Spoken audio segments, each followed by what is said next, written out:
بسم اللہ الرحمن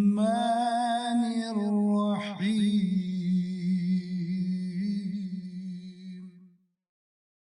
اعوذ باللہ من الشیطان الرجیم بسم اللہ الرحمن الرحیم الہی انطقنی بالہدی والہمنی التقوی اما بعد۔ سب سے پہلے تمام ناظرین و سامعین کی خدمت میں السلام علیکم ورحمۃ اللہ وبرکاتہ۔ سب سے پہلے عشرہ کرامت کے حوالے سے آپ تمام ناظرین و سامعین کی خدمت میں ہدیہ تبریک پیش کرتا ہوں۔ انشاءاللہ یہ 10 دن جو معصومہ قم حضرت فاطمہ معصومہ سلام اللہ علیہا جو کہ کریمہ اہل بیت کے لقب سے ملقب ہیں اور عالم آل محمد حضرت امام رضا علیہ السلام کی ولادت باسعادت کے ایام ہیں۔ یہ 10 دن کے ایام جو ہے عشرہ کرامت کے نام سے یاد کرتے ہیں۔ انشاءاللہ ہمیں ان فیوزات سے مستفیض ہونے کی خداوند متعال توفیق عطا فرمائے گا۔ عزیزان محترم، ایک سلسلہ جو آپ لوگوں کی خدمت میں پیش کیا جا رہا تھا وہ یہ کہ تمام ہادیان دین اور رہبران الہی نے دینی معاشرہ اور اسلامی معاشرے کی تشکیل کے لیے جو چیزیں رکاوٹ بنتی تھی ان کے سدباب کے لیے انبیاء علیہ السلام نے اور اسی طرح سے خاتم النبیین کے بعد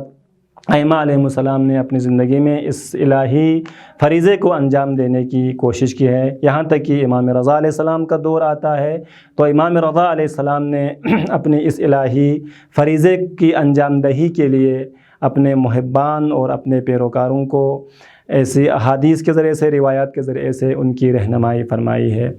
شروع میں عرض کیا کہ انسانی معاشرہ جو ہے وہ تباہی اور بربادی کی طرف لے جانے والی چیزیں وہ انحرافات ہے جو مختلف پہلوؤں سے مختلف میدان میں رونما ہوتے ہیں۔ ایک اعتقادی اور فکری حوالے سے جو آپ لوگوں کی خدمت میں عرض کیا، اور دوسرا رفتار اور کردار کے حوالے سے، اور ایک ایسا انحراف اور ایک ایسی کجروی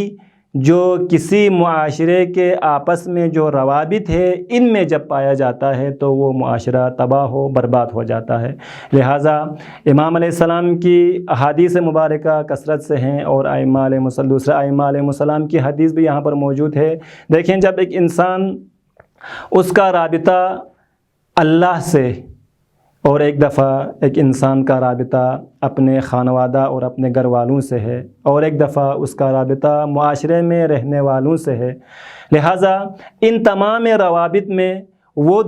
درستگی نہ ہو، وہ شرعی معیاروں کے مطابق نہ ہو تو وہ معاشرہ تباہ و برباد ہو جاتا ہے۔ اللہ کے ساتھ رابطے میں اللہ کا ساتھ رابطہ یعنی اللہ کی طرف سے دی گئی ذمہ داریوں کو ادا کرنا۔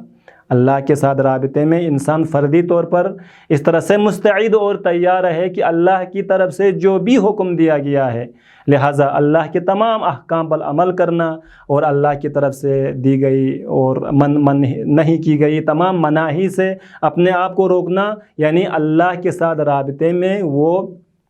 درستگی کے راستے پر ہے اور اللہ اس کو کامیابی سے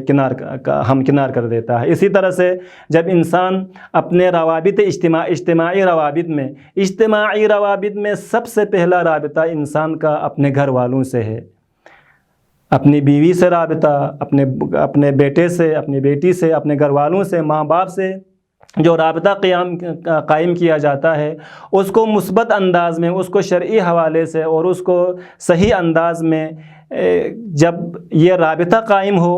تو ایک ایسا معاشرہ، ایک ایسا گھر تشکیل پاتا ہے جس گھر میں اسلامی تعلیمات پر عمل کیا جاتا ہے اور اسلام نے نہیں کی گئی چیزوں سے، مناہی سے اس کو روکا جاتا ہے، تو وہ ایک معاشرہ بہترین معاشرہ بن سکتا ہے۔ اسی طرح سے